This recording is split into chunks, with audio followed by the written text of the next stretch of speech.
Juventus dan Real Betis menghadapi kebuntuan dalam pembicaraan terkait kepindahan Arthur Melo. Pembicaraan mengenai transfer gelandang asal Brasil ini terhenti akibat perbedaan pandangan soal struktur kesepakatan peminjaman. Arthur, yang belum tampil dalam pertandingan kompetitif musim ini, telah masuk daftar pemain surplus di Juventus dan sedang mencari klub baru untuk melanjutkan karirnya. Real Betis menunjukkan minat yang kuat untuk meminjam Arthur hingga akhir musim.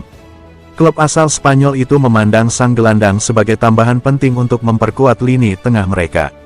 Juventus juga berharap kesepakatan ini segera tercapai agar Arthur bisa mendapatkan menit bermain yang lebih banyak. Namun, meskipun pembicaraan awal berjalan positif, kedua belah pihak belum mencapai kesepakatan final. Laporan dari Tutomer Chatoweb mengungkapkan bahwa masalah utama terletak pada persyaratan kesepakatan. Juventus menginginkan klausul yang memungkinkan Real Betis untuk membeli Arthur secara permanen setelah masa peminjaman selesai. Namun, Betis hanya tertarik pada peminjaman selama 6 bulan tanpa kewajiban untuk mempermanenkan transfer. Di sisi lain, Betis telah menawarkan diri untuk menanggung penuh gaji Arthur selama masa peminjaman. Hal ini dianggap sebagai keuntungan bagi Juventus, yang ingin mengurangi beban pengeluaran mereka. Meskipun begitu, Juventus harus memutuskan apakah akan menerima tawaran Real Betis atau bertahan pada persyaratan yang lebih menguntungkan secara finansial. Pihak Juventus memandang bahwa kepindahan ini dapat membuka peluang baru bagi Arthur untuk bersinar di La Liga.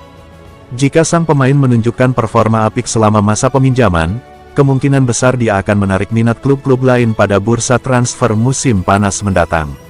Sementara itu, Juventus sedang fokus pada upaya mendatangkan David Henko dari Feyenoord pada bursa transfer Januari. Bek berusia 27 tahun ini dianggap sebagai solusi untuk memperkuat lini belakang tim yang tengah mengalami masalah.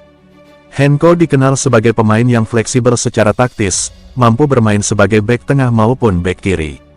Kemampuan ini membuatnya menjadi target utama Juventus untuk menambah kedalaman skuad mereka. Pelatih Thiago Motta diyakini sangat tertarik dengan kehadiran bek internasional Slowakia tersebut, yang dapat memberikan stabilitas di lini pertahanan yang kehilangan Gleison Bremer. Namun, proses negosiasi dengan Feyenoord tidak berjalan mudah.